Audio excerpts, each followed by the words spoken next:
പുതിയൊരു വീഡിയോയിലേക്ക് സ്വാഗതം. ഈ കഴിഞ്ഞ വേൾഡ് കപ്പിൽ ബ്രസീൽ ആരാധകരെയെല്ലാം ഏറെ വേദനിപ്പിച്ചൊരു കാര്യമായിരുന്നു നെയ്മറിന്റെ വിരമിക്കൽ പ്രഖ്യാപനം. പരിക്ക് കാരണം കൊണ്ട് തന്നെ വേൾഡ് കപ്പിൽ നെയ്മറിനധികം കളിക്കാനും സാധിച്ചില്ല. നോർവേക്കെതിരെയുള്ള മത്സരത്തിലെ പരാജയത്തിന് ശേഷമായിരുന്നു നെയ്മർ വിരമിക്കൽ പ്രഖ്യാപിച്ചത്. നെയ്മർ ബ്രസീൽ ടീമിലേക്ക് തിരിച്ചു വരുമെന്ന വാർത്തകളെല്ലാം ഉണ്ടായിരുന്നു.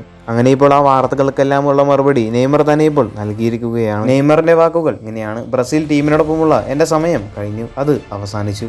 ഞാൻ അവിടെ ചരിത്രം സൃഷ്ടിച്ചു. ഞാൻ വളരെ സന്തോഷവാനാണ്. ഞാൻ അവിടെ ഒരുപാട് കാര്യങ്ങൾ അനുഭവിച്ചു. ഞാൻ അവിടെ ചോരയൊഴുക്കി മഞ്ഞ കുപ്പായത്തിനായി എപ്പോഴും പോരാടിയതുപോലെ എൻ്റെ ജീവിതം തന്നെ ഞാൻ അവിടെ നൽകി.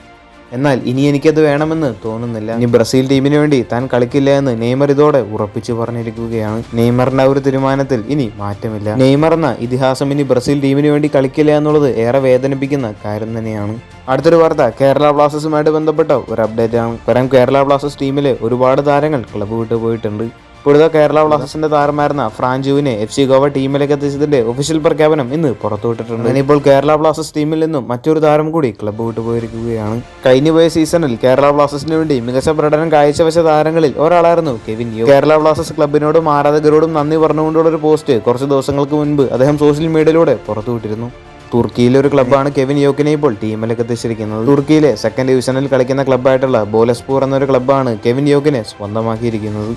ആ ഒരു ക്ലബ്ബ് കെവിൻ യോക്കിനെ ടീമിലേക്ക് എത്തിച്ചതിന്റെ ഒഫീഷ്യൽ പ്രഖ്യാപനം പുറത്തുവിട്ടിട്ടുമുണ്ട്. കഴിഞ്ഞ സീസണിൽ കേരള ബ്ലാസ്റ്റേഴ്സിന് വേണ്ടി 13 മത്സരങ്ങൾ കളിച്ച താരം ഒരു ഗോളും 2 അസിസ്റ്റുകളും നേടിയിട്ടുണ്ടായിരുന്നു. എന്തായാലും കെവിൻ യോക്കിനെ കൂടി അങ്ങനെ ഇപ്പോൾ കേരള ബ്ലാസ്റ്റേഴ്സിന് നഷ്ടമായിരിക്കുകയാണ്. കൂടുതൽ ഫുട്ബോൾ വാർത്തകൾ അറിയാനായിട്ട് ചാനൽ സബ്സ്ക്രൈബ് ചെയ്യുക. അടുത്തൊരു വീഡിയോ ആയിട്ട് നമുക്ക് വീണ്ടും കാണാം.